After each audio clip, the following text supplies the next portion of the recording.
Hey folks, doing Hero of None here with your Unmundus Minute on April 3rd, 2020. News, Leeching Merchant, and Golden Merchant stuff, all in a few minutes. So first up in the news. Well, if you're watching this channel and you do not play ESO, now is a good chance to get yourself in.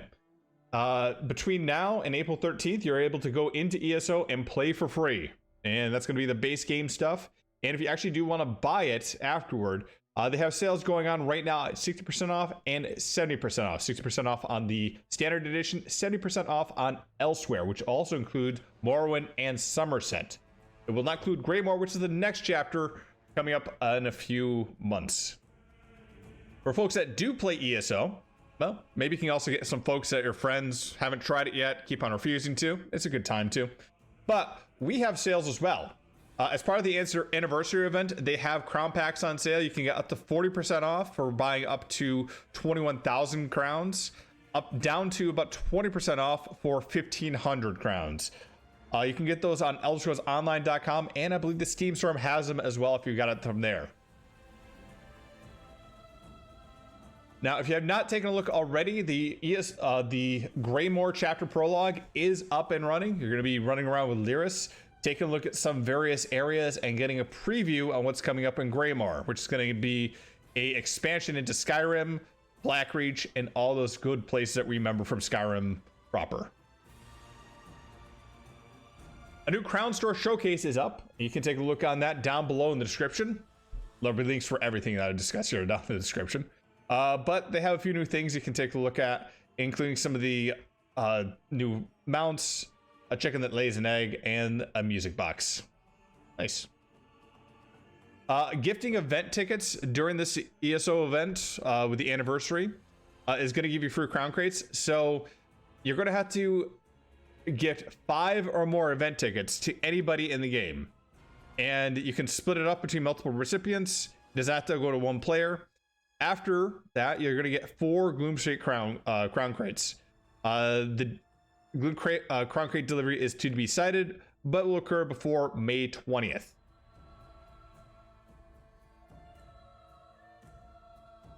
The Greymore preview press and ESO community roundup is on elderscrollsonline.com. I will put the description down below. But a lot of community community commentators and creators had a chance to play Greymore and have some information to give along with some of the new skill lines and all that stuff. Keep in mind that most of the stuff is not set in stone at this point, and things are subject to change as time progresses, as with anything. Usually you take a look at PTS and you see this final stuff a few weeks before it comes out. This is just a kind of a preview on what some of the areas look like and what they're kind of considering for some of the skill lines. So next up, let's take a look at the Luxury Merchant and the Golden Merchant today.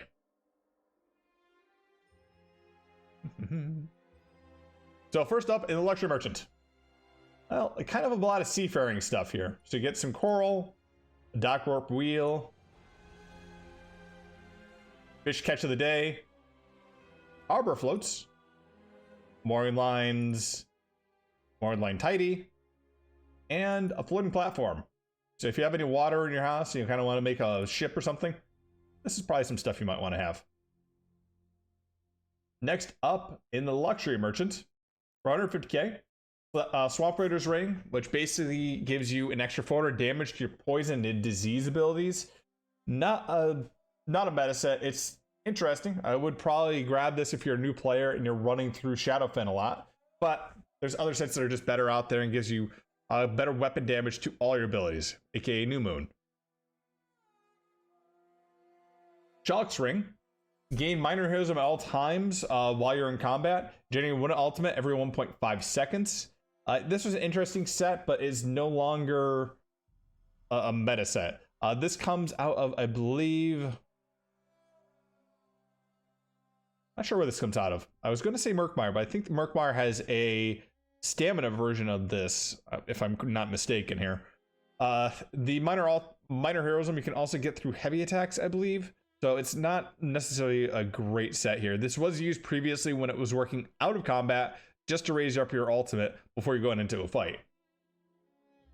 For 250k, you can get Ring of Leeching, which gives you health, Healing taken, max health, and when you deal damage, you have 20% chance to summon a cloud of leeching under assailant.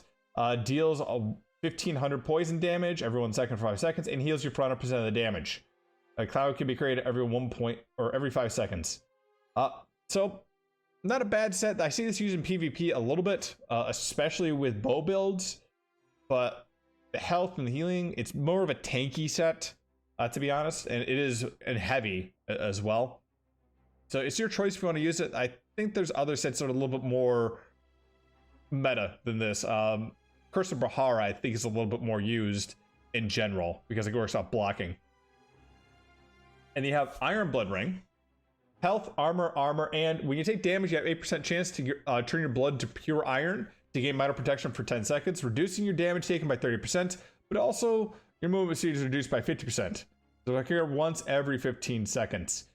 Yeah, not a great set. There's very few sets that are like this in the game. I do like the fact, though, that this has a kind of buff and debuff element to it, but that chance to get it at 8% is just way too low.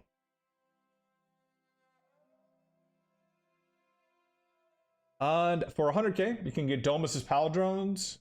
Interesting set if you're trying to get stamina and magicka on just the one piece.